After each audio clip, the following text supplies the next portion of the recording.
Dominant Protector. Credit to the author.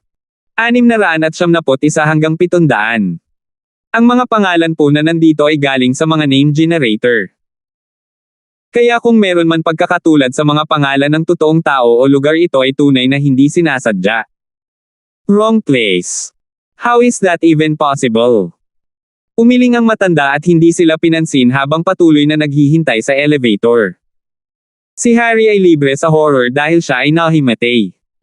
Gayunpaman, sina Samson at Sherwin ay nagdusa dahil ang pagtayo sa tabi ng isang balangkas ay talagang nakakatakot. Naghintay ang nurse hanggang makaalis si Harry at ang dalawa pa bago kumuha ng 3 malalaking wallet mula sa kanyang puting coat. She opened them and her eyes curved into crescents. I didn't thought that these perverts were so rich. Humph! This is what you get for being so perverted. I'll give you a tour of the morgue. Mabilis na inilabas ng nurse ang pera mula sa lahat ng wallet sa sarili niyang bulsa at inihagis ang mga wallet sa bintana. Hindi nagtagal, bumalik si Nurse Wang na may dalang sanggol sa kanyang mga bisig. Nang makitang wala si Harry at ang iba pa, nagtanong siya, nasaan ang 3 iyon? Nais ni Nurse Wang na turuan sila ng isang maliit na aralin dahil hindi sila maaasahang mga tao. Hindi agad mamamatay ang may sipon, kaya sinadya niyang lumabas muna para mag-asikaso ng ibang bagay bago bumalik para magpa-injection. Gayunpaman, napagtanto niyang wala na sila pagkabalik niya. Baka nagmamadali sila kaya iba ang pinuntahan nila. Nagkunwari ang nurse na hindi niya alam at lumaktaw, kinuha ang sanggol sa kanyang sariling mga bisig. Wow, isang cute na munting prinsesa. Talaga. Masyadong malupit ang mga magulang na ito para iwan siya sa ospital. Gumamit ng peking pangalan ang mga magulang niya, at walang magagawa ang mga pulis dito. Napabuntong hininga si Nurse Wang, sa kabutihang palad, pinapasok sila ng iyong orphanage. Kung hindi na namin alam kung ano ang gagawin sa mga ulilang ito. Lahat sila ay pinahahalagahan ang mga lalaki at maliliit na babae. Ang sanggol sa mga bisig ng magandang nurse ay tila naunawaan na ang kanyang mga magulang ay hindi gusto sa kanya at nagsimulang umiyak. Mabilis na umaliw ang nurse, huwag kang umiyak, dadalhin ka ni Akira sis sa isang bagong tahanan kasama ang maraming kapatid na babae. Mahal. Bibilhan ka ni Akira ng gatas. Ang nurse ay may banayad na boses na para bang siya ay ipinanganak na kasama nito upang aliwin ang mga sanggol. Matapos marinig ng sanggol ang kanyang mga salita, tumigil siya sa pag-iyak. Inalog ng nurse ang sanggol sa kanyang mga bisig at nakatulog ang sanggol. Akira, ang chief nurse son ng maternity department ay break ngayon, hindi mo na siya kailangang puntahan. Babawiin mo ba siya? Tapos na ang mga formalidad para sa iyo, ipinasa ni Nurse Wang ang isang folder sa magandang nurse. Salamat. Aalis muna ako. Kinuha ng nurse ang file ng sanggol at ngumisi habang nagpasalamat kay Nurse Wang. What are you thanking me for? Our hospital has to thank you. Kung hindi na natin alam ang gagawin sa mga sanggol na ito. Kinawian ni Nurse Wang ang kanyang mga kamay. Ma'am, aalis muna ako? Hinubad ng nurse ang puting coat at ibinalik kay Nurse Wang, eto. Medyo malamig kasi ang aircon dito. Sanay na ako sa mga bahay na walang aircon. Umiling si Nurse Wang habang kinukuha ang puting coat at pinapanood ang nurse na umalis. Umalis si Terence sa ospital at sumakay ng taxi, bumalik muna sa mansyon. Walang magawa sa ospital, at natatakot siya na ayaw siyang makita ng kanyang miss. Sa bagay, sobrang awkward ng dating sitwasyon. Nagsisi si Terence. Bakit hindi siya nakahanap ng lalaking estudyante para bumunot ng lason? Gayunpaman, hindi siya sigurado na makakagawa siya ng panlunas sa lason, at hindi rin niya kayang ipagsapalaran ang kanyang sarili. Kung makakapili pa siya, pipiliin pa rin niyang iligtas muna ang kanyang miss. Kung ang iba ay maliligtas o hindi, wala itong kinalaman kay Terence. Ang deadly 7 herbs poison ay isang lason na nawala. Bagamat walang sinabi si Terence sa ospital, dapat niyang iulat ang balitang ito sa matandang lalaki. Mayroon bang nakakaalam tungkol sa lason? Aling partido ang nagpadala sa kanya dito? Ito ay malinaw na hindi random ngunit na plano ng maaga. Nakatutok ba ito kay Pablo o Cheryl? Hindi makatiyak si Terence hanggang sa tinanong niya si Amara. Maaari niyang tawagan si Amara sa kotse, ngunit kailangan niyang tawagan ng palihim ang matanda pagkarating niya sa bahay. Miss Braindead, may nahanap ka ba tungkol sa poisoning event? Dinil ni Terence ang mga numero ni Amara. Galit na itinikom ni Amara ang kanyang mga ngipin. Bakit tinawag niya ulit itong Miss Braindead? Akala niya tumigil na siya sa pagtawag sa kanya ng ganyan. Ang palayaw na ito ay hindi rin maganda ang tunog. Kahit na sinubukan ni Amara na ituring ito bilang isang palayaw o pangalan ng alagang hayop, hindi niya magawa. Terence, mabuti Terence, sobrang close na natin. Pwede mo ba akong itigil na tawaging Miss Braindead? Nagprotesta si Amara, ngunit kailangan niya ng countermeasure.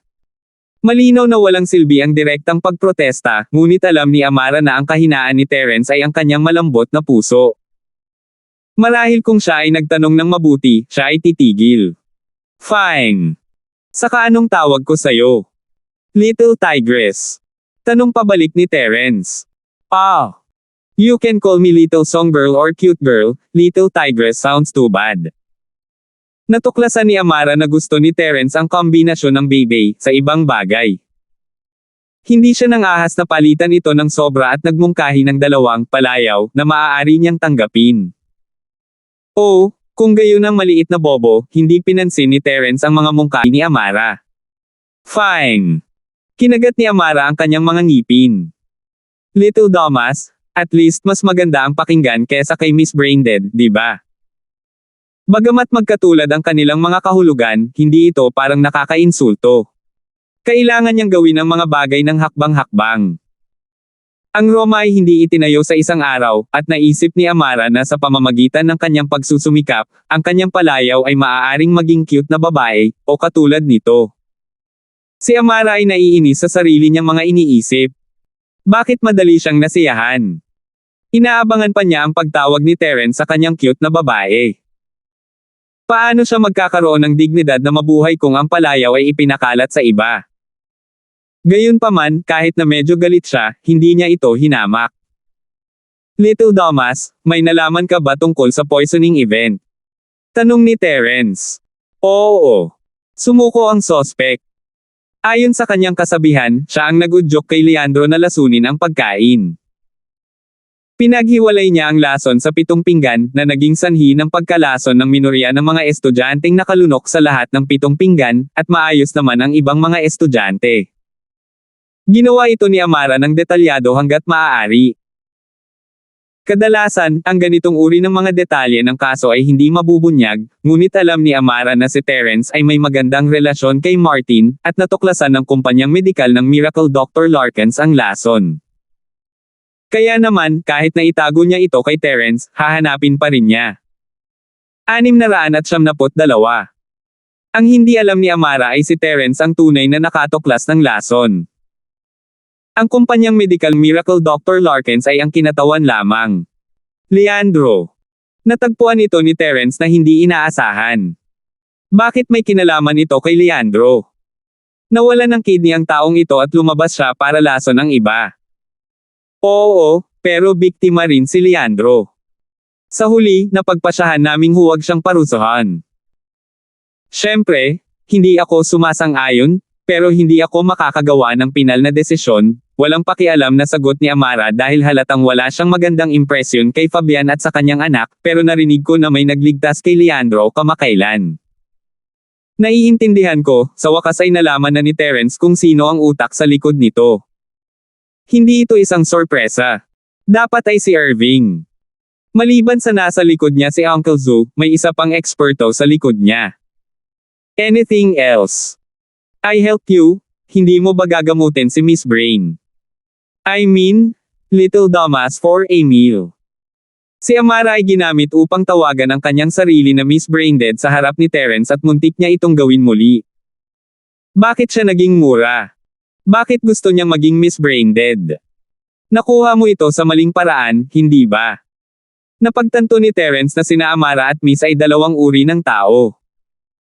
Nakita na niya ang katawan nilang dalawa, at ang awkward, ngunit mas naging pamilyar sa kanya si Amara, at mas malamig ang kanyang Miss. Maaari din kita, sabi ni Amara, pupunta ka ba sa aking lugar sa susunod na Sabado? Wala akong oras, walang pakialam na sagot ni Terence at agad na tumanggi. Naisip ni Terence na ang maliit na bobo ay maganda at kaakit-akit.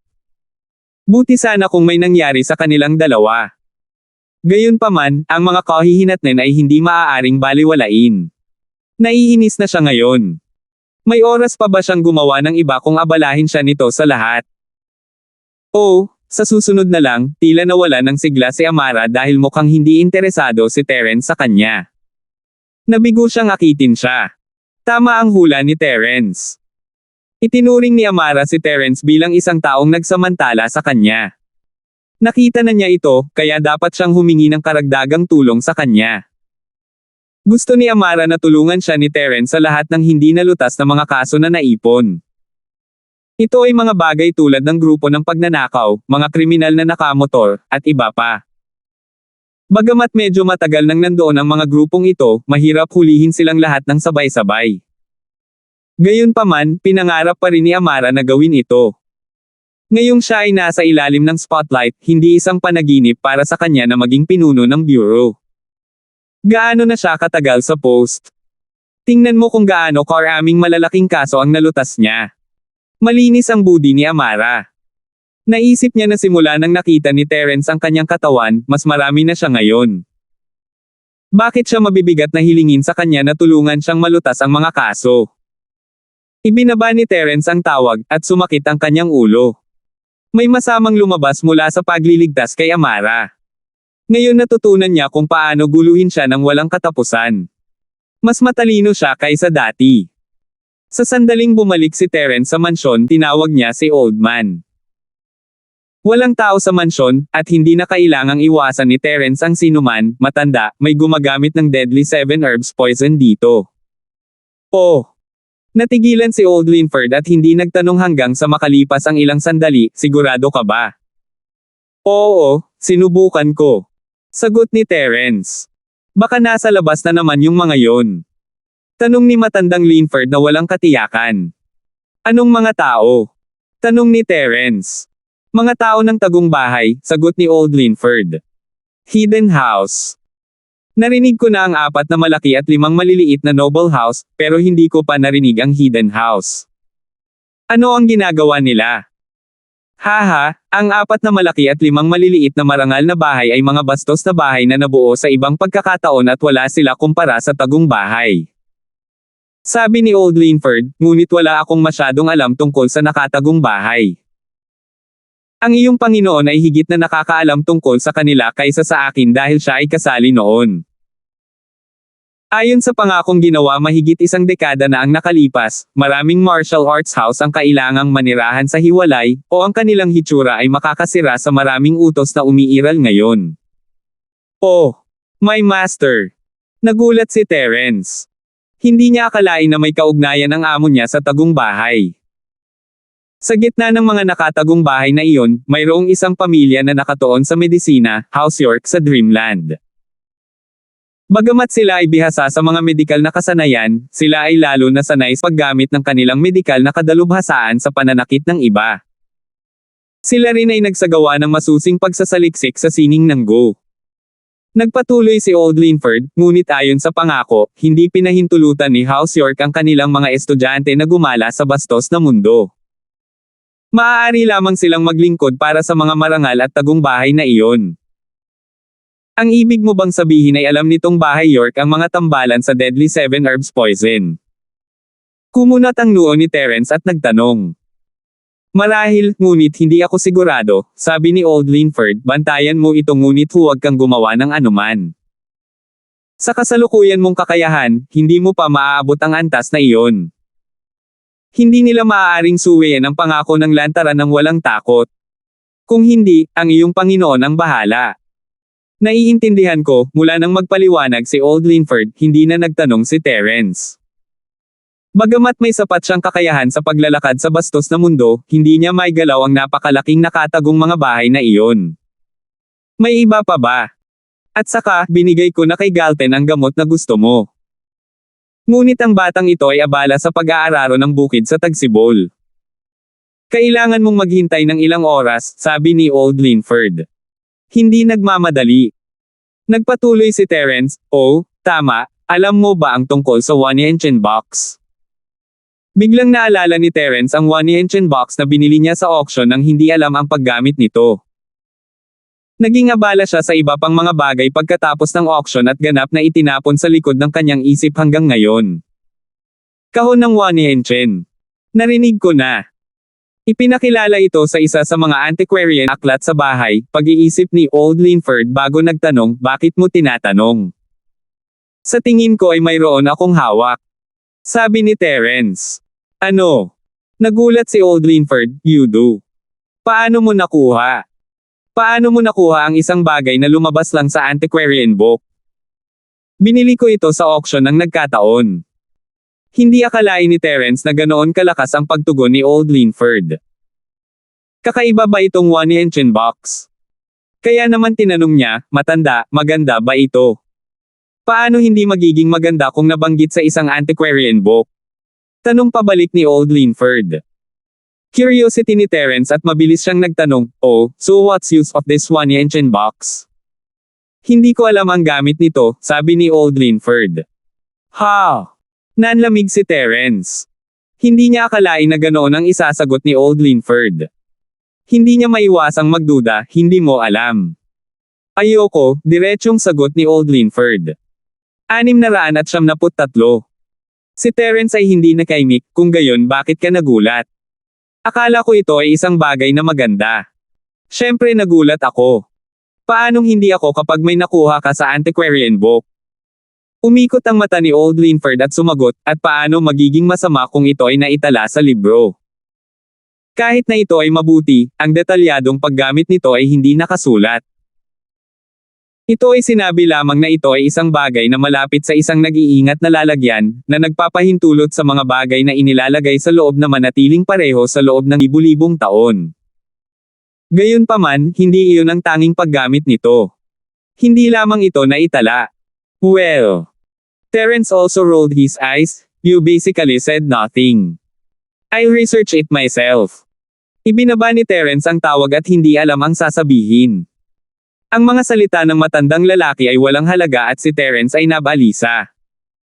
Ito ay tulad ng pagkuha ng isang mataas na antas ng kayamanan nang hindi alam kung paano ito gamitin. Ito ay walang iba kundi walang laman na kaligayahan. Sa kabutihang palad, ang katotohanan ay hindi isang online na laro, at hindi niya kailangang mag-alala tungkol sa pagkakaroon ng walang puwang sa kanyang backpack upang mag-imbak ng ilang punit na bagay. Inilagay ni Terence ang kahon ng One-Yenchen at 2 piraso ng salungguhit sa drawer. Dahil wala silang silbi ngayon, nakikita lang sila ni Terence bilang mga gulanit na bagay. Pagkatapos tawagan si Oldman, tinawag din ni Terence si Josephine. "Hello." Si Josephine ay nasa opisina ng NARS at naghihintay sa pagbabalik ni Joralyn. Biglang tumunog ang kanyang telepono at natuwa si Josephine sa caller's ID, "Terence, nasaan ka? Ayos na ba si Cheryl?" Nang hindi alam kung bakit, ang unang itinanong ni Josephine ay si Cheryl. Talagang nagmamalasakit ba siya kay Cheryl, o nag-aalala ba siya kung kasama ni Terence si Cheryl o hindi? Hindi man lang masabi ni Josephine sa kanyang sarili. Ayos lang siya. Nakaramdam ng kakaiba si Terence kay Cheryl, at hindi niya alam kung ano ang sasabihin kay Josephine. Bagamat para iligtas siya, ang awkward pa rin, "Nasa bahay ako, and she's still in the hospital." Oh! Nakahinga ng maluwag si Josephine. Nag-aalala siya na gagamit si Cheryl ng mga karaniwang pamamaraan ng kompetisyon, tulad ng paghiling kay Terence na manatili sa tabi niya kapag siya ay may sakit. Masasabi niyang kailangan niya ng proteksyon sa panahong ito, at walang paraan na magalit si Josephine. "Nasaan ka?" tanong ni Terence. "Nasa ospital ako ngayon para sa check-up ni Joralyn. Kasama niya si Francine," sagot ni Josephine. "Pupunta ako at hahanapin ko kayo." Hindi alam ni Terence kung sinadya o hindi ang pagbanggit ni Josephine kay Francine. Hindi niya alam kung paano sasagutin. "Okay." Tumango si Josephine, "Iniisip ka lang ng nanay ko." Gusto niyang pag-usapan ang tungkol sa pagbili ng bagong bahay. Hindi naman tayo pwedeng manatili sa ospital, hindi ba?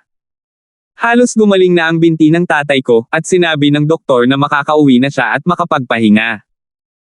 Sige, pupunta ako ngayon. Available si Terence at lumabas ng mansyon pagkababa niya ng tawag. Gayunpaman, naalala niya na iniwan niya ang kanyang sasakyan sa kalye ng pagkain sa likod ng paaralan nang makarating siya sa front gate. Umalis siya dala ang kotse ni Jerwin sa tanghali at sumakay siya ng taxi pabalik. Ito ay upang dagdag na magmaneho ng kotse pabalik mula sa paaralan. Ngayong alam na ni Josephine ang tungkol sa relasyon nila ni Miss, nagpasya siyang i-drive ang Yellow Beetle ni Yasi. Sa sandaling ay parada ni Terence ang sasakyan sa parking lot ng unang ospital at lumabas kung ito, isang nasa edad na pulubi na may dalang tungkod ang sumalubong sa kanya. Bata, mangyaring gumawa ng mabuti at bigyan ako ng pera. Ang pulubi ay nagsimulang magsalita ng tuloy-tuloy, nasakit ang aking binti habang nagtatrabaho sa isang construction site. Ang itim na pusong punong manggagawang iyon ay hindi nagbigay sa akin ng kahit isang sentimo, at maaari lamang akong makaipon ng pera para sa pagpapagamot sa pamamagitan ng pagmamakaawa. Pakiusap, sa palagay ko ay hindi masyadong marami ang 100 o 2 para hilingin. Ang 100 o 2 ay hindi masyadong marami.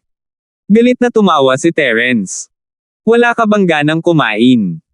Nagtatanong sa daan-daan. Hindi ka natatakot na mawala ng dila. Kung humiling lamang siya ng 10 o 8 yuan, maaaring bigyan siya ng sukli ni Terence. Gayunpaman, ang pulubi ay humihingi ng sobra at natural, si Terence ay naiinis. Sinulyapan niya ang pulubi at isang salita lang, umalis ka na. Ang pulubi ay hindi lamang nanatili kundi walang kahihiyang sumandal sa kotse ni Terence at tumangging umalis, kung hindi mo ako bibigyan ng pera, mananatili akong nakaupo dito at hindi kita papakawalan ngayon. Ako ay may kapansanan at hindi ako natatakot sa anumang bagay. Hey! Natuwa si Terence sa matigas na ugali ng pulubi. Inilabas niya ang isang kahon ng pilak na karayom mula sa kanyang mga bulsa, binuksan ito at walang pakialam na tumingin sa kanya, bali ang binti mo. I'll heal it for you. Habang nagsasalita si Terence, naglabas siya ng karayom at iniunat ang pulubi. Nagulat ang pulubi dahil hindi niya inaasahan na may dalang pilak na karayom si Terence. Agad siyang natakot at dali-daling umalis dala ang kanyang tungkod pagkatapos natitigan si Terence. Malamig na tumawa si Terence habang inilalayo ang kahon ng karayom. Natural, kailangan niyang maging mas mahigpit sa pakikitungo sa mga ganitong uri ng tao. Nang papasok na si Terence sa ospital, hinarang siya ng isang batang babae. Bahagyang kumunat ang noo ni Terence. Ang batang babae ay maganda. Siya ay may maliit na mukha, malaki ang mga mata, kurbadong mga mata, at kahawig ng isa sa mga batang babae sa pabalat ng nobelang romansa. Maliban sa hindi mabait ang ekspresyon niya. Mukhang kakainin niya si Terence. Nagsalubong ang kanyang mga kilay sa galit na para bang may utang si Terence sa kanya. Oy, bakit ka ganyan? Wala ka bang karamay? May disabled siya, okay. Hindi mo lang siya pinagtabuyan ng hindi binibigyan ng pera, tinakot mo pa siya ng armas. Nagalit si Akira. Ang pinakaayaw niya ay ang mayayamang tao at hindi makatao tulad ni Terence. Nagmaneho siya ng ganoong dekalidad na kotse ngunit walang simpatiya. Ayos lang kung ayaw niyang magbigay ng pera, pero binyantaan niya ng armas ang pulubi. Mga sandata. Nag-isip sandali si Terence at naalala na hawak niya ang mga pilak na karayom sa kanyang mga kamay. Mukhang ang maliit na batang babae na ito na kumilos ng buong tapang ay hindi siya naiintindihan. Ngunit hindi mapakali si Terence na ipaliwanag ang kanyang sarili. Umalis siya at umiling. Oy, kinakausap kita. Umirap si Akira at hinawakan damit ni Terence, ayaw siyang pakawalan. Hindi nagsisi ang kaharap niya bagkus hindi niya pinansin ang mga sinabi niya na para bang hindi niya ito sinasang-ayunan. Kung hindi niya ito tinuruan ng leksyon ngayon, bagsak na sana siya ngayon. Kung hindi niya inilagay ang kanyang kamay sa gayong matabang tupa, sisisihin siya ng langit dito. Say what? Yung pulubi. Sumimangot si Terence, kung naaawa ka sa kanya, maaari kang pumunta at bigyan siya ng pera. Tinampol ni Terence ang kamay ni Akira sa kanyang damit at hindi napapansing nginisyan. 674. Of course I will. Bibigyan ko siya ng pera ngayon. Tumalikod si Akira at tumakbo sa pulubi nang hindi na muling tumitingin kay Terence. Naglabas siya ng wallet na nakatalikod kay Terence, kumuha ng $100 note, at ipinasa ito sa pulubi. Nagningning ang mga mata ng pulubi at mabilis na nagpasalamat sa kanya, ngunit mabilis na lumayo si Akira. I earned money. I don't know how to spend it all. I'll have a Nokia in my left hand, a Motorola in my right hand. Masayang humuhuni si Akira habang binibilang ang cash sa wallet. Nagmaneho siya ng Beetle, pero 3,000 pera lang ang nasa wallet niya. Hindi man lang siya kasing yaman ng mga pervert na nakilala niya noong hapon. Gayunpaman, masaya pa rin si Akira dahil kumikita siya ng $3,000 sa isang kisap mata, lalo na tinuruan din niya ng leksyon ang isang mayamang master. Bang! Biglang nabangga ni Akira ang isang tao at tumalon siya. Kasalanan niya ang pagiging masyadong konsumo sa pagbibilang ng pera habang naglalakad at hindi tumitingin sa daan. Humingi ng paumanhin si Akira, pasensya na, hindi ako nanonood. Kung hindi mo alam kung paano ito gagastusin ko ito para sa iyo. Ang taong hamarang sa daan ni Akira ay si Terence. Natigilan si Akira, pagkatapos ay itinaas ang kanyang ulo. Hindi niya inaasahan na ang taong iyon ay ang mayamang Panginoon noon at tumalon, ikaw.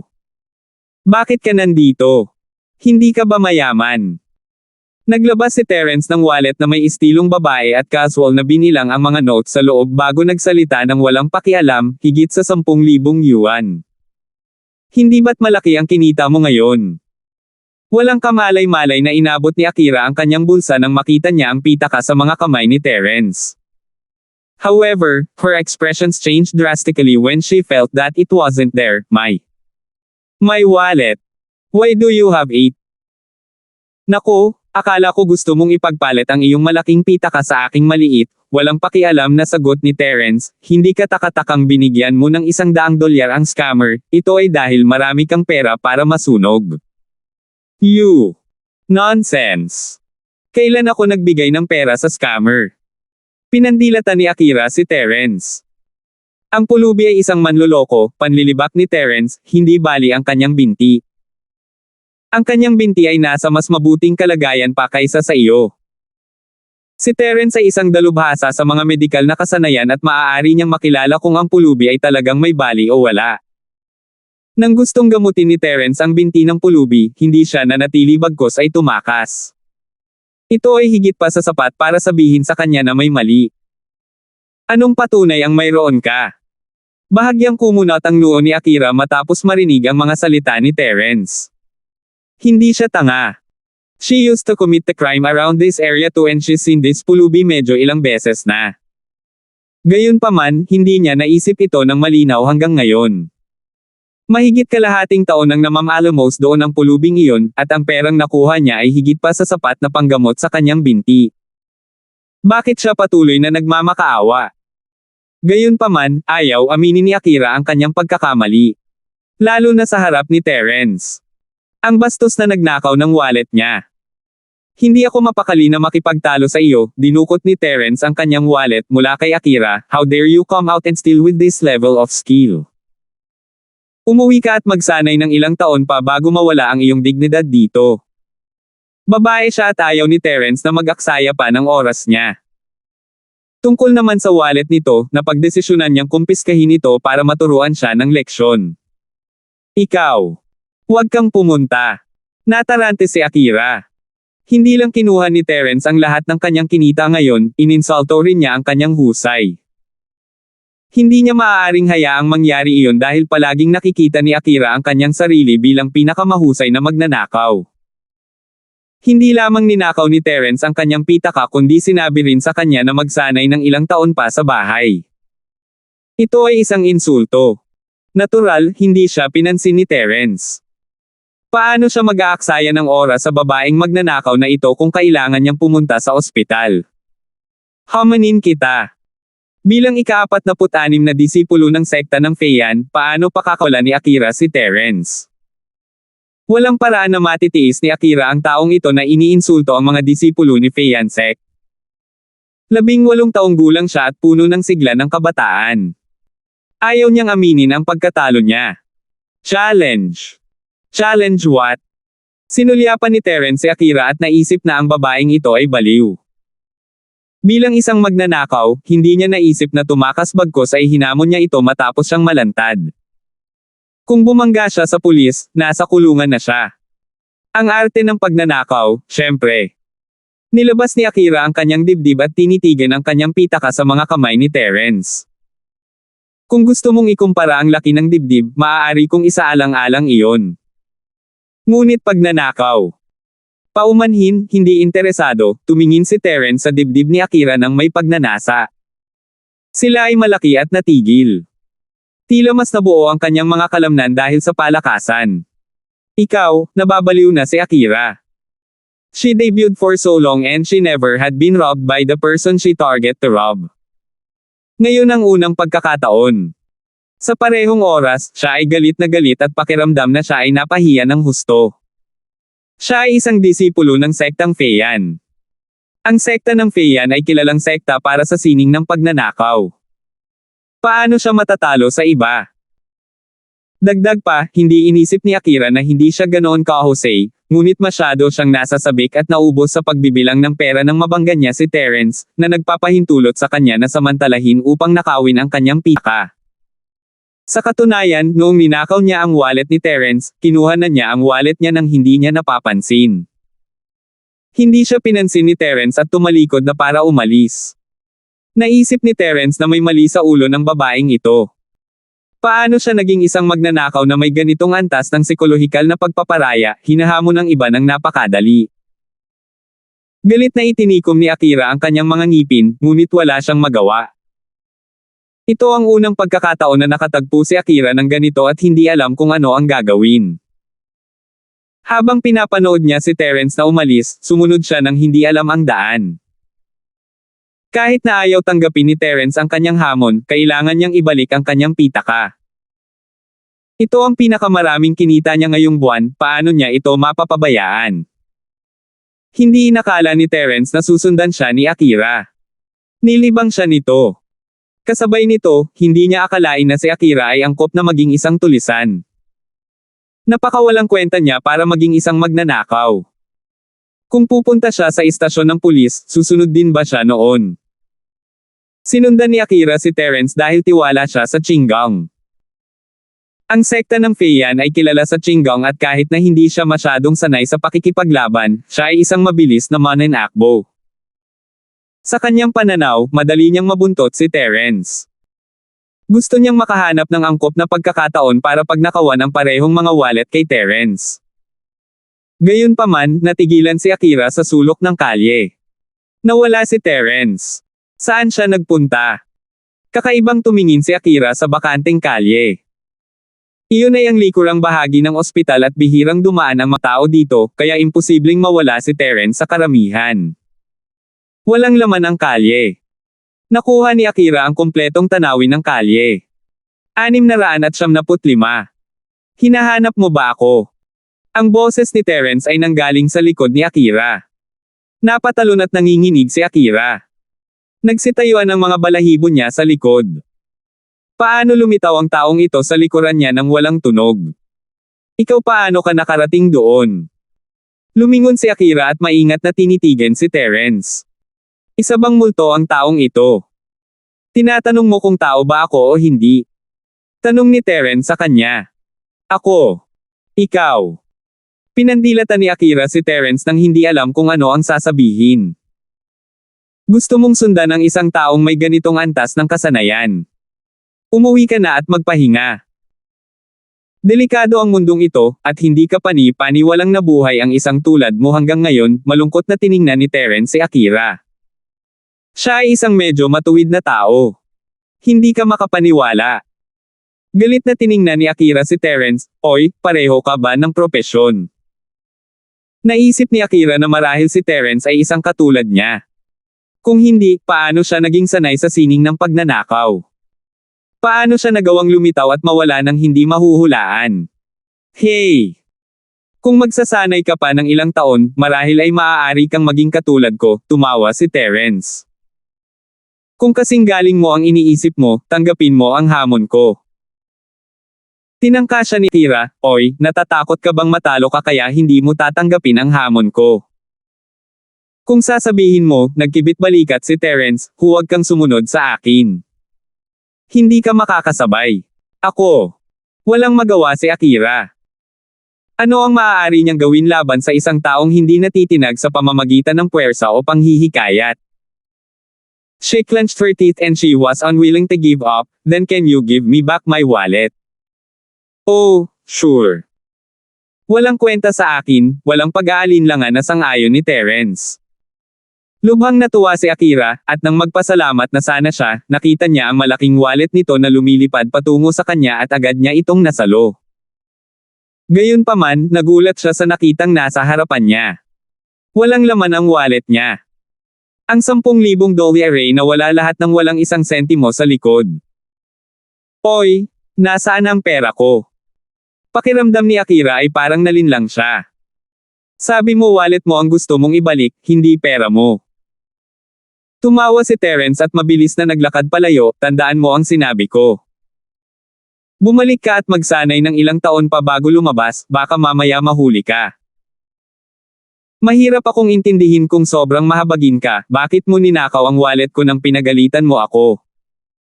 Hindi ko gusto ang paraan ng paggawa mo ng krimen." Arg! Galit na galit ako.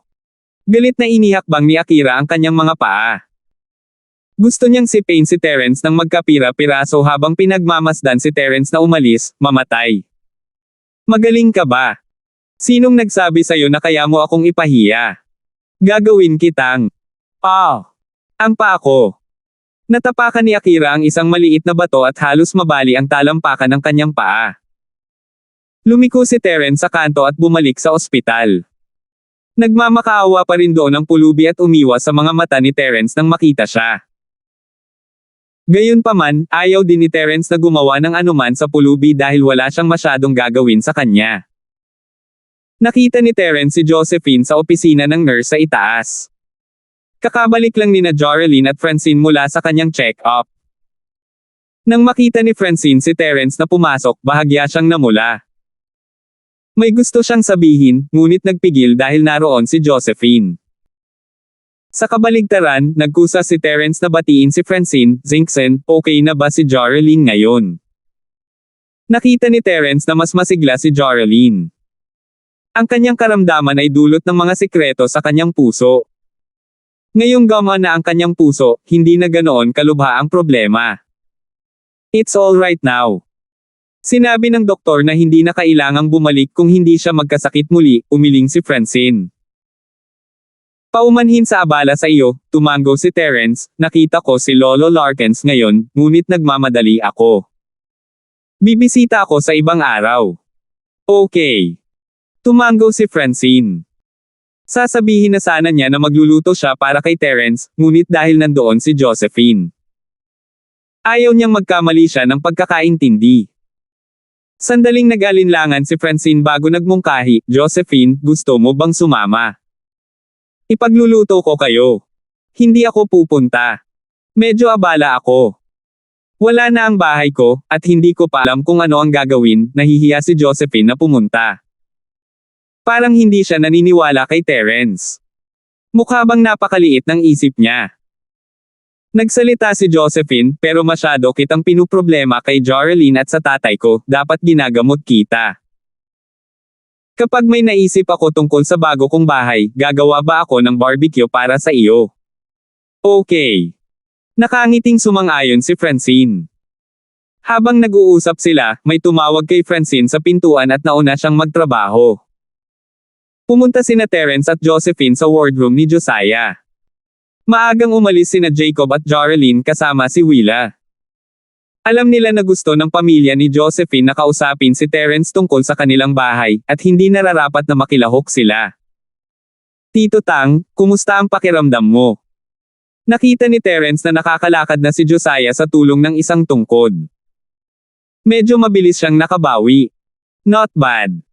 It's much better than the recovery period after the last surgery. Medyo kapaki-pakinabang ang Avalon Ian medicine na binigay mo sa akin.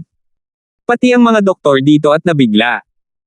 Ngumiti si Josiah, ngunit hiningi nila sa akin ang recipe. Hindi ko ito ibinigay sa kanila. Sinabi ko sa kanila na binili ko ito kasama ang lahat ng mga halamang gamot, at wala akong recipe. Tumango si Terence. Tila si Josiah ay hindi isang taong hindi pa bago ngunit sa halip ay matalino. Alam niyang mahalaga ang mga compound ng gamot at hindi ito dapat ibigay ng ganoon kadali. Ang ganitong uri ng gamot na nakakatulong sa paglaki ng buto ay maaaring gawin ng maramihan at maaaring magdala sa kanila ng malaking halaga ng kita. Huwag mong ibigay sa kanila ang mga compound ng gamot. Kung may magtanong ulit, sabihin sa kanila na galing iyon kay Martin, Professor Larkins, at hindi na sila magtatanong pa. Nakahanap si Terence ng kalasag para kay Josiah. Sa sistemang medikal, hindi mapapalitan ang prestihiyo ni Martin. Oh, tama ba? Tio Tang? Tita Wang? Narinig ko kay Josephine na hinahanap ninyo akong dalawa. Oo. Naisip ko na dapat nating pag-usapan ang tungkol sa pagbili ng isang bagong bahay. Hindi tayo maaaring tumira palagi sa ospital ng ganito. Ang bayad sa ospital bawat araw ay mas mahal kaysa sa mga hotel. Hindi ito magandang deal. Kahit na ang ina ni Josephine ay hindi kailangang magbayad para dito, naawa siya sa pagkawala ng pera. Kay sarap sana kung ibigay sa kanya ni Terence ang perang iyon. Totoo iyon. Ang ospital ay hindi kasing comfortable sa bahay, tumango si Terence. Napapabayaan niya ang puntong ito kanina dahil wala naman siyang fixed residence, at sanay na siyang gumala. Iba ang pamilya ni Josephine. Sila ay mga ordinaryong mamamayan lamang, at hindi komportable na mamuhay ng walang tahanan. Oo.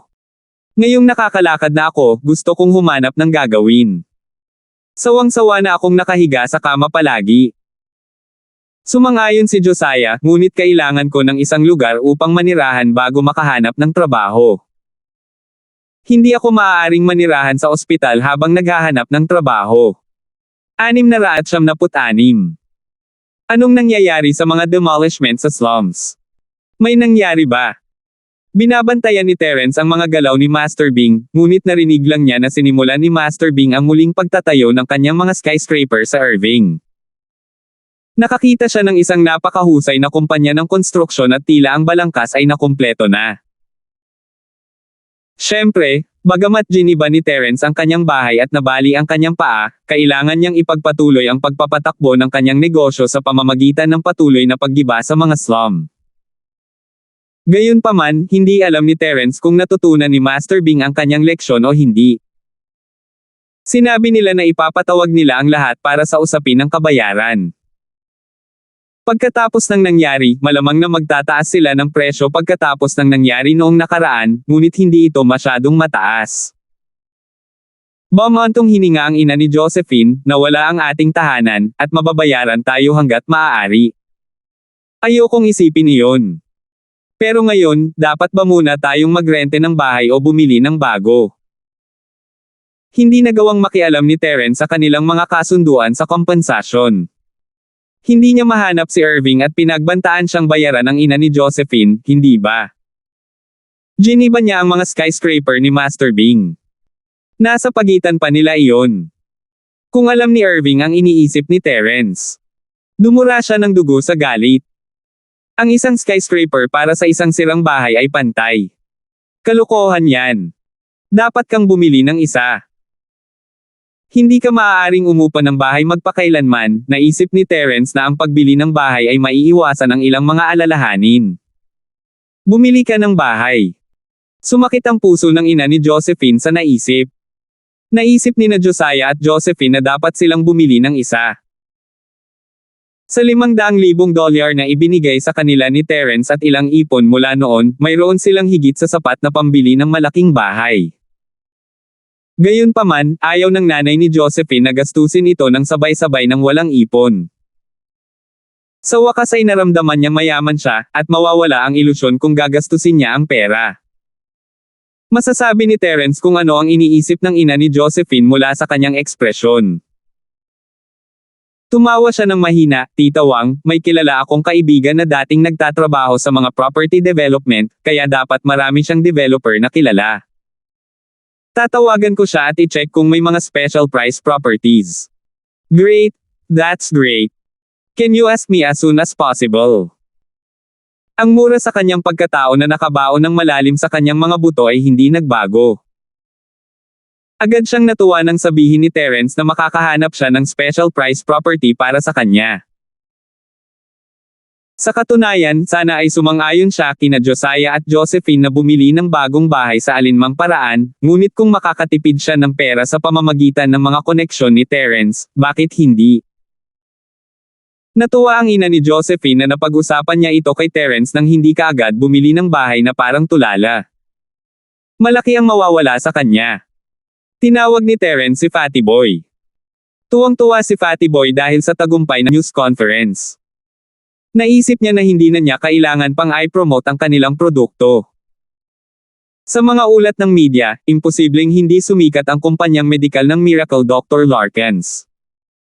Masyadong na-hype ni Direk Wolf ang coma event sa First High School. Bilyon-bilyong tao sa online ang nakatutok dito. Ang kumpanyang medikal ng Miracle Dr. Larkins ay naglahad ng katotohanan sa pinakamahalagang punto at mabilis na lumikha ng isang panlunas. Kanilang kahusayan ay napakataas. Sa oras na iyon, ang pangalan ng Miracle Dr. Larkins na medikal na kumpanya ay kilala sa buong internet. Boss! Pinulot ni Fatty Boy. Nabalitaan ko na ang iyong komperensya ng balita ay medyo matagumpay. Bagamat hindi ito nakita ng sariling mga mata ni Terence, narinig niya ang papuri ng taxi driver kung gaano kahusay ang kumpanyang medikal ng Miracle Dr. Larkins, at kung paano nila ginamo ang isang sakit na hindi kayang gawin ng ospital. Ha, kung hindi dahil sa recipe mo, wala itong halaga. Malinis ang ulo ni Fatty Boy at hindi siya nasisiyahan sa kanyang sarili. Naunawaan niya na ang lahat ay nagmula sa lason at panlunas na recipe ni Terence. Kung wala ang mga ito, walang maniniwala sa kwentong ginawa niya. Hahaha, ang galing mo. Mapagbigay na pinuri ni Terence, o tama, kumusta ang paghahanda para sa antidote? Nabili na nila ang lahat ng mga sangkap at nagsimula na ang produksyon. Sa pagbabantay ni Old Larkins sa lahat, hindi dapat magkaroon ng anumang problema, sagot ni Fatty Boy. Ma'am! I wanted to ask you something. May kakilala ka bang nagbebenta ng properties? Tanong ni Terence. Selling properties. Ano? Boss, gusto mo bang bumili ng bahay? Tumigil sandali si Fatty Boy at nagtanong. Hindi ako, ang pamilya ni Josephine ang gusto. Hindi ba ang bahay nila ay giniba ni Irving? Gusto nilang bumili ng bagong bahay. May alam ka bang mga developer na nagbebenta ng mababang presyo na mga ari-arian ay may mga promosyon? Tahimik na tanong ni Terence, ngunit naniniwala siyang matalino si Fatty Boy para maunawaan ang ibig niyang sabihin. Sa katunayan, naunawaan ni Fatty Boy ang ibig sabihin ni Terence nang marinig niya na ang pamilya ni Josephine ay gusto ng bagong bahay. Si Fatty Boy ay isang developer mismo at may iilang gusaling itinatayo sa Starfield. Mayroong ilang mga bahay na hindi na ibenta o itinago para sa sariling gamit. Hindi masabi ni Terence na bigyan siya ng bahay ng pamilya ni Josephine ng tahasan. Tiyak na tatanggi si Josephine, at tiyak na papayag ang kanyang ina. Sa oras na iyon, magtatalo sila tungkol dito. Ito ay pareho sa 50,000 yuan.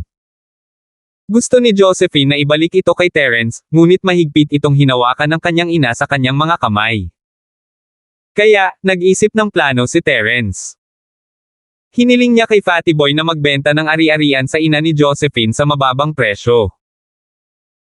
Sa ganitong paraan, magiging masaya ang kanyang ina at hindi maghahinala si Josephine. Oh, ako. Saglit na nag-isip si Fatty Boy, sabihin mo kay tita na kontaken mo ako na ang bahala. Ngumiti si Terence at tahimik na pinuri ang kakayahan ni Fatty Boy sa pag-unawa, kayo ba? Astig, sasabihin ko kay Auntie Wang na kontaken ka.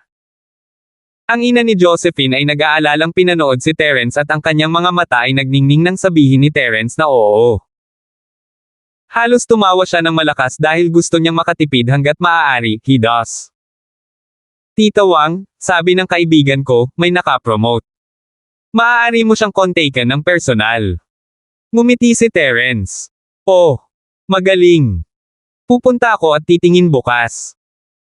Ang ina ni Josephine ay nagmamadaling lumipat, ngunit wala siyang mahanap na angkop at murang bahay. Ang mga bahay ngayon ay hindi mura, at napakahusay na bumili ng espesyal na presyong ari-arian. Ibinigay ni Terence ang mga contact details ni Fatty Boy sa ina ni Josephine, ngunit nakasimangot si Josephine sa gilid. Iniisip niya kung nagkataon lang ba talaga. Gusto ng kanyang pamilya ng bagong bahay, at magagamit ni Terence ang kanyang mga koneksyon para maghanap ng espesyal na presyong ari-arian. Gayunpaman, hindi niya matanong si Terence sa harap ng kanyang ina. Pinipigilan niya ang kanyang mga pagdududa sa may mga pulis sa labas ng silid para sa proteksyon, at ang ilan ay masaya habang ang iba ay hindi. Masaya si Leandro. Pakiramdam niya ay isa siyang dakilang figure dahil may mga pulis siya sa labas para protektahan siya. Kung nakita ito ng mga kakilala niya, malaki ang respeto niya. 697. Si Jerwin, gayunpaman, ay wala sa parehong sitwasyon ni Leandro. Nag-aalala siya na pumuti ang buhok niya. Sa mga pulis na nagbabantay sa kanyang silid sa ospital, imposibleng tawagan ang may tato o Leandro. Wala siyang dalang telepono, at nag-aalala siyang baka mapansin ng mga pulis kung gumamit siya ng telepono sa silid. Ang kumpanya ng kidney trafficking na pinatatakbo niya ay natanggal ng ganoon kadali. Nagdusa ng husto si Jerwin, ngunit hindi iyon ang pinakamasakit. Naputol ang isang bato niya at dapat nasa loob na ng katawan ni Leandro ang batong iyon. Hindi gustong mawala ng internal organ si Jerwin. Gusto niyang hanapin si Leandro at bawiin ang kanyang kidney, pero natakot siya. Bagamat mahalaga ang kanyang bato, wala ito kumpara sa kanyang buhay. Siya ang utak sa likod ng kumpanya. Sa sandaling nakolekta ang impormasyon, hindi ito kasing simple ng kulungan na naghihintay sa kanya. Maaari siyang maparusahan ng kamatayan. Nababagabag si Jerwin, at maaari lamang siyang manatili sa silid na malungkot. Nang bisitahin siya ng mga pulis, kailangan niyang magpanggap na siya ay isang biktima na naghihirap ng husto. Sa katunayan, siya ay talagang naghihirap at hindi naglantad sa kanyang mga iniisip. Ngunit nalantad na ang kanyang pagkakakilanlan na naging dahilan upang hindi siya makagawa ng bagong pangalan. Hindi akalain ni Jerwin na dalawang pamilyar na tao ang bumisita sa kanya sa ospital.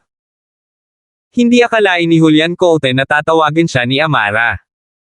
Excited siya pero natatarante at the same time. Bakit niya siya tinawag?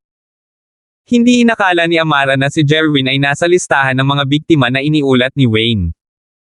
Isa siya sa 4 na kilalang Masters. Bagamat malaki ang pinagbago ni Jules nitong ilang taon, wala pa ring nararamdaman si Amara sa kanya. Gayunpaman, mas maayos ang kanilang relasyon noon at ngayon ay halos ordinaryong magkaibigan na sila. Dahil magkaibigan sila at may nangyari kay Jerwin, naisip ni Amara na kailangang ipaalam kay Julian.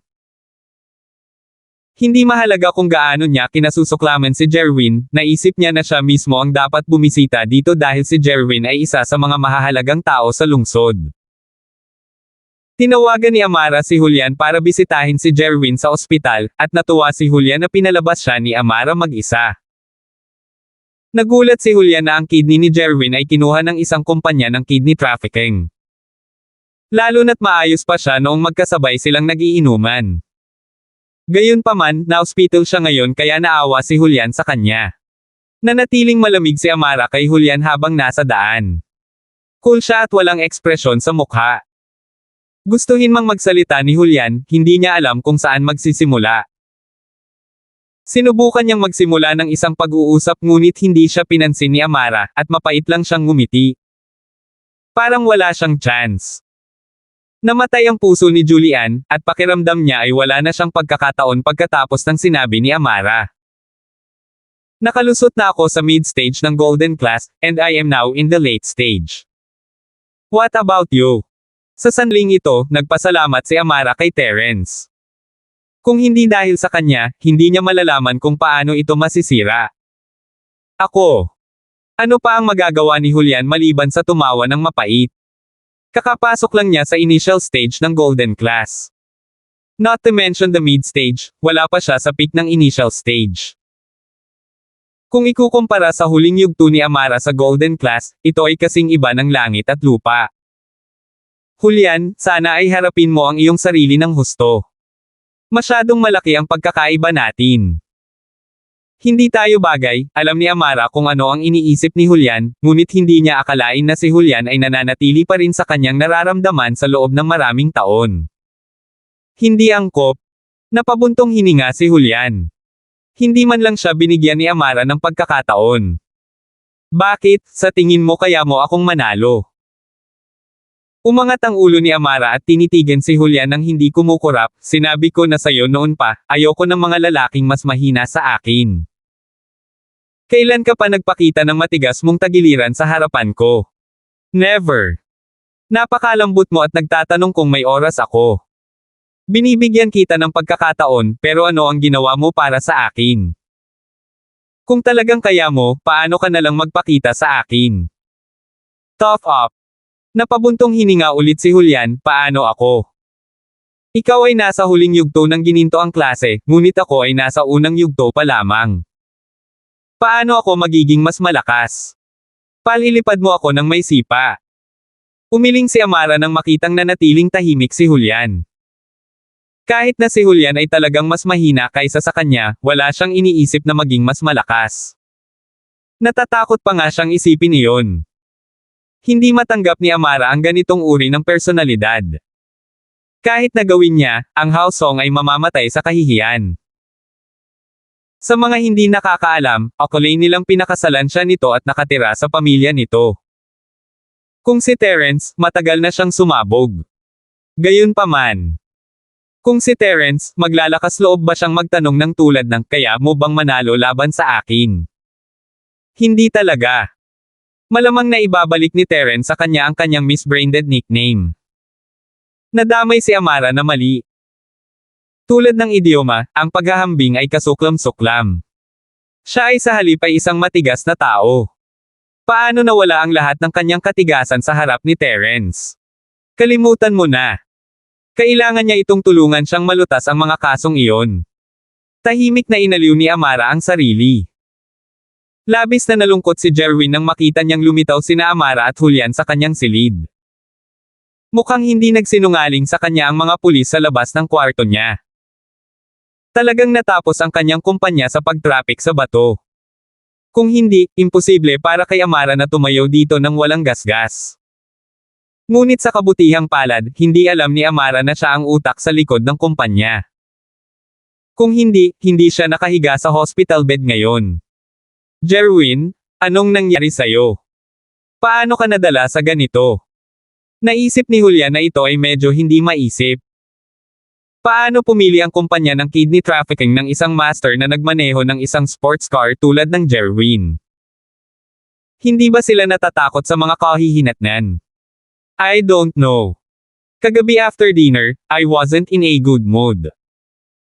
You know that I've always liked Cheryl, but the confession plan yesterday failed, so I wanted to have a walk alone.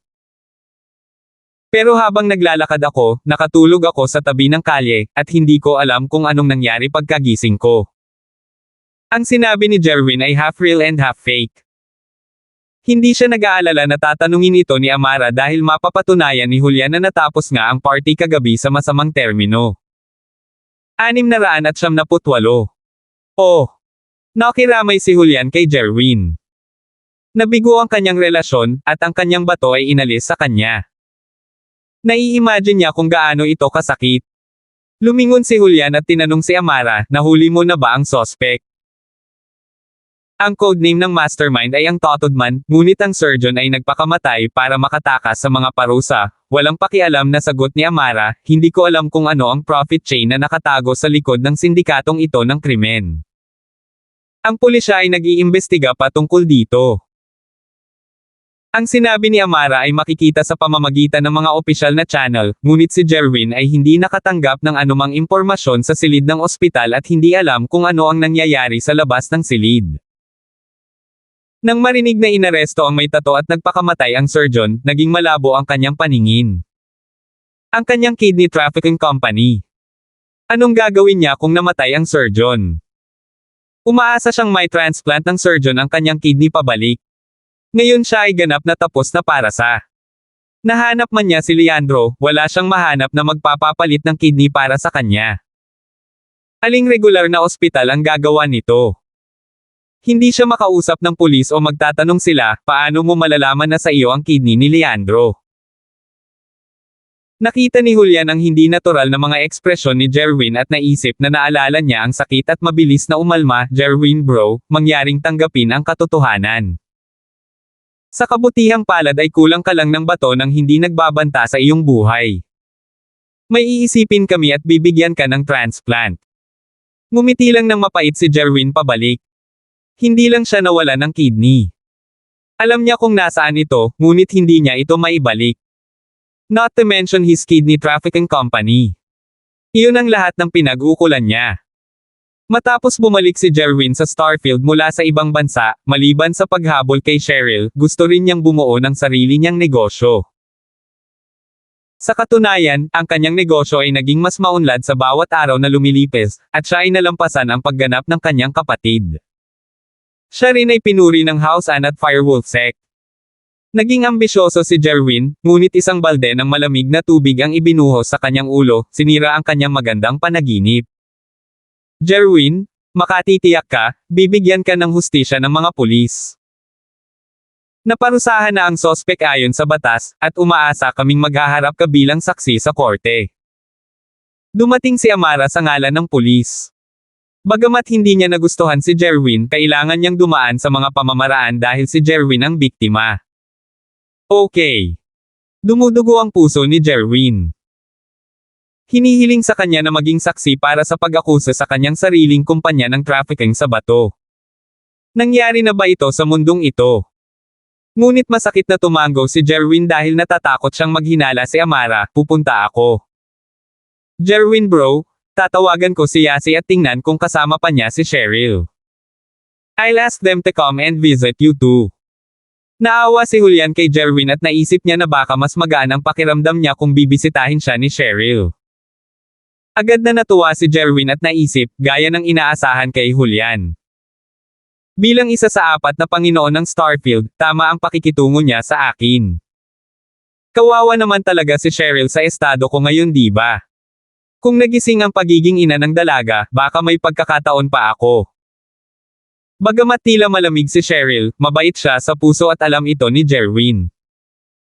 Noong nasa amusement park sila, sinabi niya kay Terence na iligtas siya. Kaya naman, pumayag si Jerwin na dalawin siya ni Cheryl, ngunit natatakot siya kay Yasi dahil alam lang nito kung paano pukawin ang gulo. Masayang ipapalakpak niya ang kanyang mga kamay sa kanya. Ngunit ang naisip ni Yasi ay walang kinalaman kay Jerwin. Hindi niya ito nagustuhan. Hindi niya ito magugustuhan kahit ipagpilitan pa nito ang sarili sa kanya. Paano siya makakasama ng ganitong babae sa bahay? Baka kastahin niya siya sa kalagitnaan ng gabi. Si Jerwin ay laging nagdidistansya kay Yasi, ayaw niyang pukawin siya ngunit hindi siya masaktan dahil siya ang matalik na kaibigan ni Cheryl. Sorry for the trouble. Julian bro, a friend in need is a friend really. Naantig si Jerwin. Natutuwa siyang makatanggap ng ganoong pangangalaga mula kay Julian kapag siya ay nasugatan. Dinil ni Julian ang kanyang kapatid na babae, ang numero ni Yasi. Kakabalik lang ni Yasi sa kwarto ni Cheryl. Habang hawak niya ang mga kamay ni Cheryl, napahajijek siya sa mga mabagsik na ekspresyon ni Cheryl. Cheryl sis, what's wrong? Bakit parang malungkot ka? Dapat masaya ka na nakatakas ka lang sa kamatayan. Tingnan mo ako, kapag nakipaglaro ako sa iyo ng Super Mario 2, I will always cheer kapag hindi ako namatay. Pinandilatan ni Cheryl si Yasi, paano ka makakakilos na parang laro ito? Matutuwa ka ba kung nakita ni Terence ang katawan mo? Oh, but I wasn't unhappy. What if he did? I will marry him in the future anyway. Hindi ba niya titignan ang katawan ko? Kapag may threesome kami, makikita namin ang lahat. Nilero ni Yasi ang mga daliri niya at nagpatuloy, kanina lang niya nakita, anong masama doon? Inilibot ni Cheryl ang kanyang mga mata at napagtanto na ang kanyang paraan ng pag-iisip ay hindi katulad ni Yasi. Ang babaeng ito ay walang kailan isang puri sa isip. Kumilos siya kung walang nangyari pagkatapos makita ni Terence ang kanyang katawan. Araw-araw kasing masaya siya. Mas masaya pa siya kaysa sa iba. Pinapabore ng kapalaran ang mga hanggal. Hindi niya kailangang mag-alala tungkol sa mga personal na pakinabang at pagkalugi. Since when I said I will marry him. Napayuko si Cheryl, hindi, kailangan mong ilihim ito ni Terence, kung hindi, hindi ako makapag-asawa sa hinaharap. Oh, rest assured, tayong tatlo lang ang makakaalam. Hindi natin sasabihin sa outsiders ang mga sekreto natin. Tumango si Yasi. Hindi nakaimik si Cheryl. Natuklasan niyang hindi naiintindihan ni Yasi ang kanyang mga salita, o marahil ay nagkunwari siyang hindi niya naiintindihan. Biglang napagtanto ni Cheryl na may kakaibang utak ang kanyang matalik na kaibigan. Kapag gusto niyang intindihin ang isang bagay, mas mabilis siyang magre-react kaysa sa anupaman, ngunit kung ayaw niyang intindihin ito, hindi niya ito maiintindihan kahit anong sabihin mo. Huwag mo na itong pag-usapan muli sa hinaharap. Napaatras lang si Cheryl at binalaan si Yasi. Okay, ayoko. Yasi nodded. Cheryl sis, saan tayo pupunta? Ang boring dito, ayoko na dito. Nakakahilo ang ulo ko ang amoy ng disinfectant. Ayaw din ni Cheryl na manatili sa ospital. Bagamat kakagising niya lang mula sa pagkakoma, puno siya ng lakas. Hindi niya alam kung ano ang ginawa ni Terence sa kanya, at bagamat nagpapasalamat si Cheryl, gusto niyang mamatay dahil nakita ni Terence ang kanyang katawan. 679. Saan mo gustong pumunta? Tanong ni Cheryl. Uuwi na ba tayo at maglalaro ng tagwan? Mungkahi ni Yasi. Hide and seek. Malabog ka ba? Gusto mo bang makaalis sa pagitan ng mga bakod at hayaang hawakan ni Terence ang iyong boobs? Tinanggihan ni Cheryl ang kanyang mungkahi. Ganun lang kalaki ang pwesto niya. Naging masaya ang hide and seek kung nilalaro nila ito paminsan-minsan, ngunit nagiging boring ito pagkaraan ng ilang sandali. Fine. Anong gusto mong laruin? Iniba ni Yasi ang topic ng hindi namumula na para bang hindi siya pinag-uusapan ni Cheryl. Paano ko malalaman? Umuwi tayo at maglaro ng video games, gustong maglaro ni Cheryl matapos itong banggitin ni Yasi. Okay. Tumango si Yasi dahil mahal niya ang anumang bagay na maaari niyang paglaruan. Habang nag-uusap sila, nagring ang phone ni Yasi. Sinulyapan niya ang caller ID at dali-daling kinuha ng mapagtantong galing iyon sa kapatid niya, bro. Xiaoshu, nasaan ka? Ang boses ni Julian ay narinig mula sa kabilang panig ng telepono. Nasa ospital pa kami ni Cheryl sis. Libre ka ba? Nagpatuloy si Yasi, kung oo, halika at makipaglaro sa amin. Naisip ni Julian na sila ay may sakit pagkatapos na marinig na sila ay nasa ospital, ngunit kapag binanggit niya ang mga laro, ito ay malinaw na sila ay magaling. Hindi na siya nagtanong pa at nagtanong, umiinom si Jerwin kagabi at nakatulog sa kalye. Pinutol ng isang kidney trafficking company ang isa niyang kidney. Kung malaya kayo ni Cheryl, gusto mo bang puntahan siya? Nasa People's First Hospital kami ngayon, ang pangatlong ang patient depart, room 218. Holy moly! Nanlaki ang mga mata ni Yasi sa gulat at agad na nag-cheer. Oh, Cheryl sis, I have super good news for you. Putol ang isa sa kidney ni Jerwin. Siya ay nasa parehong sitwasyon ngayon ni Leandro. Nakakaawa ang mga humahabol sa iyo. Lahat sila nawala ng kidney. Pinagpawisan si Julian. Kahit na hindi gusto ng kanyang kapatid na babae si Jerwin, hindi na kailangang magsaya ng ganoon, di ba? Kung narinig ito ni Jerwin, hindi ba siya mamamatay sa galit? Buti na lang at may distansya siya sa pagitan nila ni Jerwin kaya hindi niya ito narinig. Jerwin. Naputol ang kidney niya. Natigilan si Cheryl saglit. Hindi man siya kasing saya ni Yasi, hindi rin siya malungkot. Ang relasyon niya kay Jerwin ay unti-unting naghiwalay sa paglipas ng mga taon, at hindi na niya naramdaman na siya ang nakatatandang kapatid na lalaki mula sa kapitbahay. Umiling si Cheryl. Ngayon ay malalaki na sila, hindi na nila maibabalik ang dati. Yasi, dapat pumunta kayo ni Cheryl at bisitahin siya. Kung tutuusin, lahat kayo ay desenteng magkaibigan. O sige. Libre naman namin ni Cheryl sis. Bibisitahin namin siya, nakakatuwa. Nag-isip sandali si Yasi at pumayag. Hindi alam ni Julian ang sasabihin. Masaya. Masaya ba talaga na putulin ang isang kidney? Gayunpaman, wala siyang magagawa sa kanyang kakaibang kapatid na babae. Sinira siya ng kanyang ama at itinuring siyang kayamanan ng pamilya. Looking at his sister from a certain angle, ang cute niya talaga. Cheryl sis, may pupuntahan tayo. Pupunta tayo sa ospital para bisitahin si Jerwin. Naputol ang kidney niya. Nakakatuwa. Ibinaba ni Yasi ang tawag at kinausap si Cheryl, sa tingin mo ba ginawa iyon ni Shield bro? Terence. Natigilan si Cheryl saglit. Si Terence kaya? Bakit pinutol ni Terence ang kanyang bato? Marahil dahil nagtapat sa kanya si Jerwin sa hapunan kagabi. Parang imposible iyon. Hindi siya nagustuhan ni Terence, kaya bakit niya gagawin iyon? Mas magiging makabuluhan kung utos niya sa kanya na gawin iyon, ngunit hindi niya. Sinabi ni Cheryl kay Pablo na bibisitahin niya si Jerwin sa ospital kasama si Yasi. Hindi niya kayang hayaan silang mag-isa dahil pagkatapos ng coma event. Madali siyang natakot para sa kanyang kaligtasan at sinabihan si Uncle Fredo na ihatid sila doon. Sa kotse, tinawagan ni Yasi si Terence, Shield bro, nasaan ka? Nasa People's First Hospital ako, sinagot ni Terence ang tawag ni Yasi sa harap ni Josephine. Dahil alam na ni Josephine ang relasyon niya at ng dalawa pa, hindi na kailangang itago ito sa kanya. Oh, magandang timing. Bibisitahin sina Cheryl at si Jerwin, dapat sumama ka sa amin.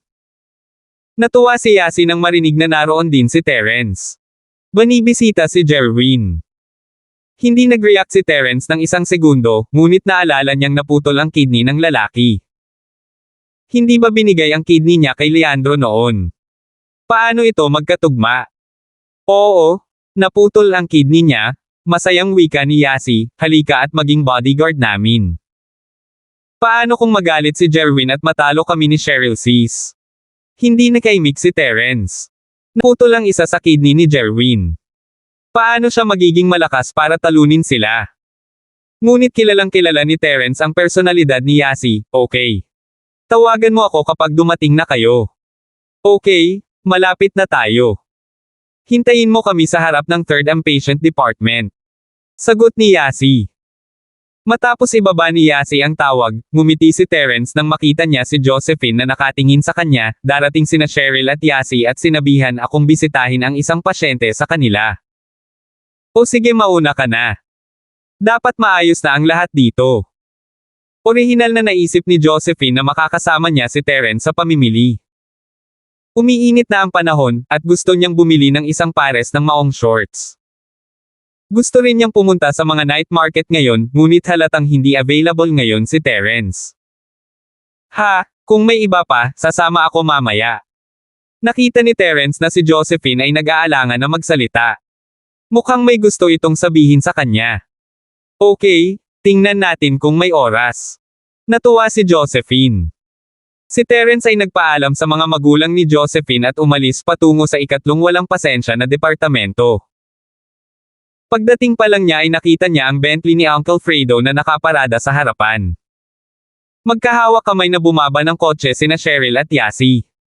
Kumaway si Yasi kay Terence ngunit sumulyap lang si Miss kay Terence. Naunawaan ni Terence kung bakit ganito ang ginawa ng kanyang miss at hindi ito pinag-alala.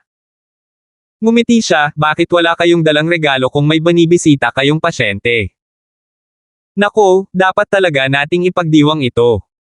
Dapat ba akong pumunta at kumuha ng paputok? Nag-isip si Yasi at sumagot ng diretsyong mukha. Yes, ice words amused Cheryl, sobra na. Kahit masaya ka. Hindi mo dapat gawin yun. Kahit papaano bigyan mo ng respeto ang kapatid mo. 700. Totoo naman. Sa kakakain ba tayo ng masarap mamaya para sa selebrasyon? Tumango si Yasi at sumuko sa ideyang bumili ng paputok. Pumasok silang tatlo sa gusali, umakyat sa ikalawang palapag, at dumating sa labas ng room 218. Gayunpaman, may mga pulis na nagpapatrolya sa paligid ng silid.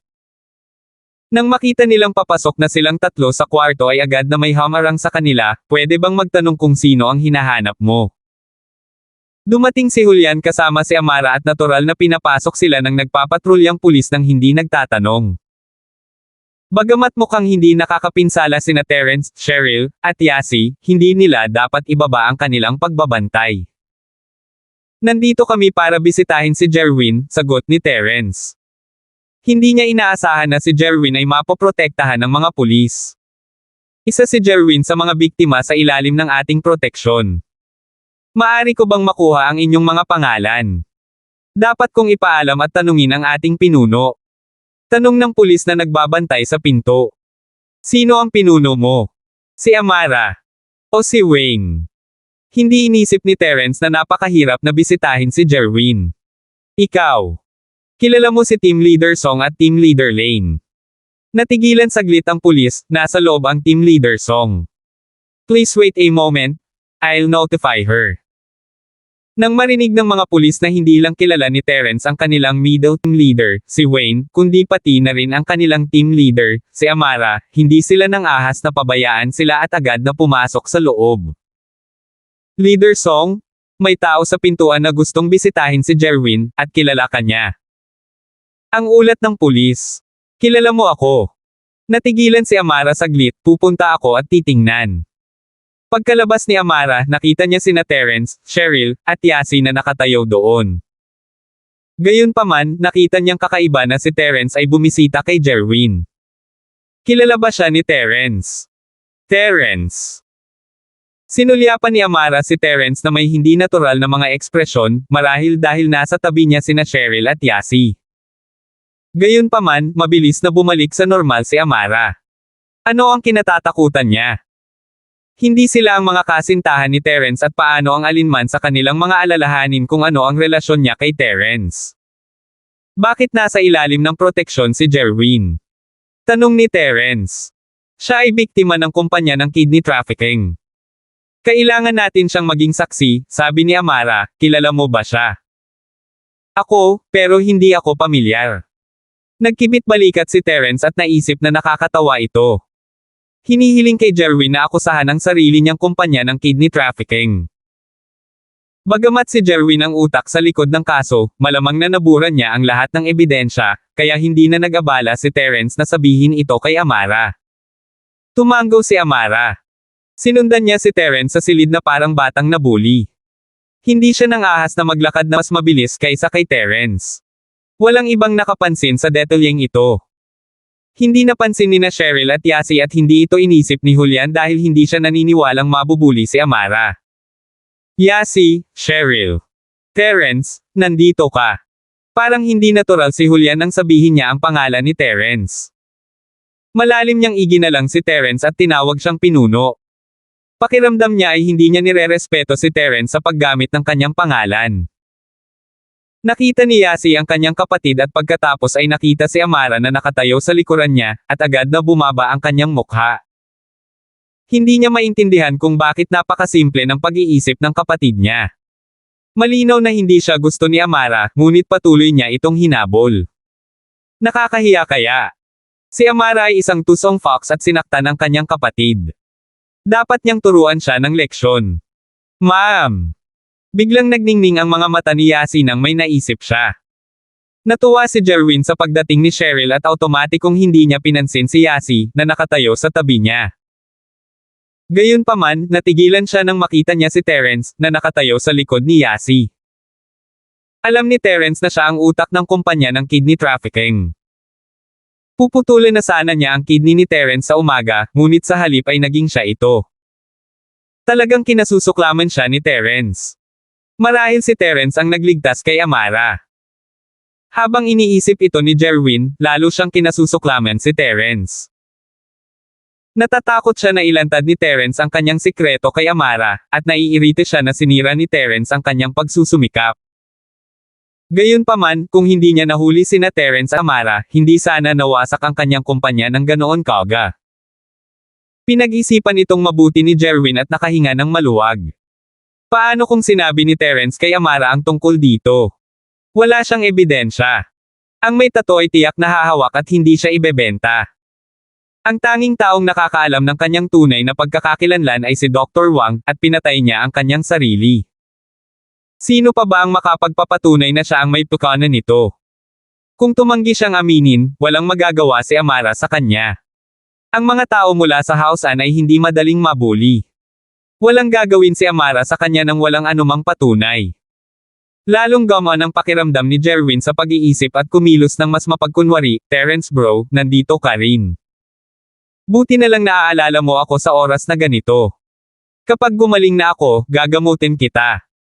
Maaari lamang kumilos ng ganito si Jerwin upang mapanatili ang kanyang imahe sa puso ni Cheryl. Kung hindi, iisipin niyang isa itong makikitid na tao. Oh, Jerwin bro, gagaling ka ba sa pagkawala ng kidney? Mamamatay ka ba? Si Yasi ay nagsalita bago si Terence. Ano? Natigilan si Jerwin at namula ang mukha niya. Tahimik siyang nagmura. Damn it. Mamamatay ka ba kapag nawalan ka ng kidney? Itigil mo na. Gayunpaman, hindi nang ahas si Jerwin na sampain si Yasi dahil ayaw niyang masaktan si House Chen, hindi pa banggitin na nasa kwarto din si Julian. Si Yasi ay matalik na kaibigan din ni Cheryl, kung isumpa niya ito, madali ba siyang pakakawalan ni Cheryl? Yasi, shush. Ang pagkawala ng kidney ay bahagya makakaapekto sa kanyang katawan. Hindi siya mamamatay, tanging naipaliwanag ni Julian sa kanyang nakababatang kapatid na babae. Oh, talaga. Yun ang naisip ko.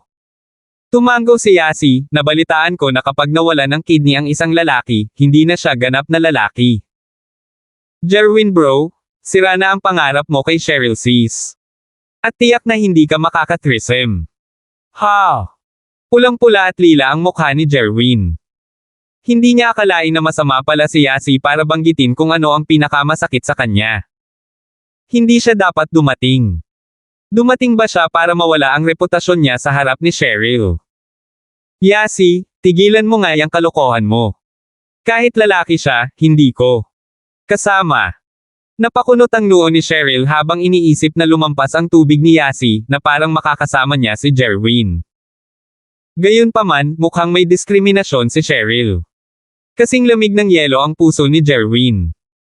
Ano ang ibig niyang sabihin sa kahit lalaki pa siya? Hindi ba siya lalaki ngayon? Habang iniisip ito ni Jerwin, lalo siyang nagdadalamati. Bakit siya naging kawawa? Meron pa bang masawi sa kanya? Nagdusa si Jerwin sa sobrang init sa loob at nahimatay. Salamat po at sinamahan ninyo ako, ingat lagi mga master.